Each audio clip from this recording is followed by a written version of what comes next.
और यहाँ पे हम लोग थोड़ा रेसिस्टिविटी के बारे में और समझते हैं। इसका सिंबल रो होता है।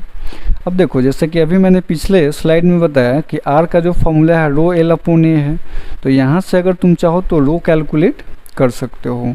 यहाँ पे ए उधर ले जाओ मल्टीप्लाई में, तो आर ए अपॉन एल, तो ये तुम्हारा रो हो गया।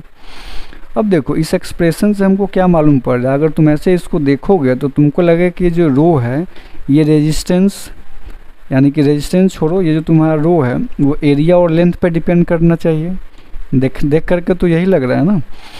लेकिन इसको ध्यान रखो कि जो रेसिस्टिविटी है ना, it doesn't depend on area और लेंथ, यानी ये एरिया और लेंथ पे डिपेंड नहीं करता है। क्यों नहीं करता है ये तुमको अभी समझ में आ जाएगा। ये nature of material and temperature पे डिपेंड करता है। इसका रीज़न ये है कि रेसिस्टिविटी जो होता है ना, ये एक इनहेरेंट प्रॉपर्टी है मटेरियल का, यानी कि एक प्रॉपर्टी है। तुम ऐसे समझो, प्रॉपर्टी को तुम मेजर नहीं कर सकते हो। तुम मान लो कि आज खुश हो, ये बड़ी अच्छी बात कही आप।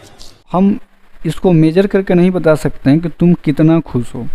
It is a comparative term. हम कंपेयर कर सकते हैं कि तुम कल ज़्यादा खुश थे, आज उससे ज़्यादा खुश हो, तो यहाँ पे कंपैरिजन हो सकता है। तो इनहेरेंट का मतलब होता है ना कि वस्तु के अंदर का एक निहित, यानी उसके अंदर का छुपा हुआ गुण है। तो क्वालिटी को हम लोग मेजर नहीं कर सकते हैं। तो इसी के लिए जो है हम ये कहते हैं कि जो रेसिस्टिविटी है ना, ये नेचर ऑफ मटेरियल पे डिपेंड करेगा और टेम्परेचर पे डिपेंड करेगा, बाकी ये किसी चीज़ पे डिपेंड नहीं करेगा। ठीक है ना। आगे देखो, हाँ दूसरी चीज़ की देखो, ये आप कह सकते हो कि जो रेजिस्टेंस है ना उसका एक स्पेशल केस है, चूँकि इसका नाम है स्पेसिफिक रेजिस्टेंस। तो इसका क्या मतलब हुआ कि रेजिस्टेंस में भी एक ख़ास तरह का रेजिस्टेंस है।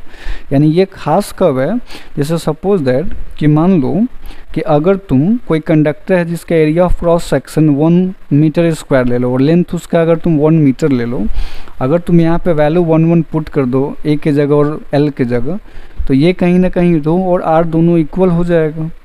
तो तुम क्या बोल सकते हो इस केस में कि तुम्हारा जो स्पेसिफिक रेजिस्टेंस है वो रेजिस्टेंस के ही इक्वल आ गया। यानी कि अरे कहना क्या चाहते हो, एक वैसा कंडक्टर ले लो जिसका area of cross section 1 metre square हो, लेंथ 1 मीटर हो, तो उस कंडक्टर का जो रेजिस्टेंस होगा वही स्पेसिफिक रेजिस्टेंस के बराबर आएगा या रेसिस्टिविटी के बराबर आएगा। तो ये हुआ ना एक खास, यानी कि सारे रेजिस्टेंस नहीं, अगर उसमें कुछ खास तरह का रेजिस्टेंस को तुम चर्चा कर रहे हो तो इसको तुम लोग क्या बोलोगे कि हाँ ये स्पेसिफिक रेजिस्टेंस या इसको रेसिस्टिविटी तुम लोग बोलते हो। अब तुम अगर इसका ऐसा यूनिट की बात करो तो ये ओम मीटर होता है। अच्छा, ये ओम मीटर कहाँ से आया ये भी मैं अभी एक्सप्लेन कर देता हूँ। देखो, तो सपोज़ कि ये फार्मूला है तुम्हारा रेसिस्टिविटी का आर ए अपॉन एल, तुमको इसका यूनिट फाइंड करना है। यहाँ पे तुम्हारी रेजिस्टेंस हो गया, तो रेजिस्टेंस के लिए यूनिट हम लोग ओम यूज़ करते हैं। एरिया है तो इसके लिए मीटर स्क्वायर, लेंथ का यूनिट क्या होगा मीटर। तो देखो ये मीटर और मीटर स्क्वायर एक को कैंसिल कर देगा, तो यहाँ फाइनली मीटर बचेगा, और ये जो रेजिस्टेंस है इसका यूनिट तुम ओम पुट कर दो, तो ये ओम मीटर देखो तुमको यूनिट निकल के आ गया। ये हो गया तुम्हारा स्पेसिफिक रेजिस्टेंस का ऐसा यूनिट।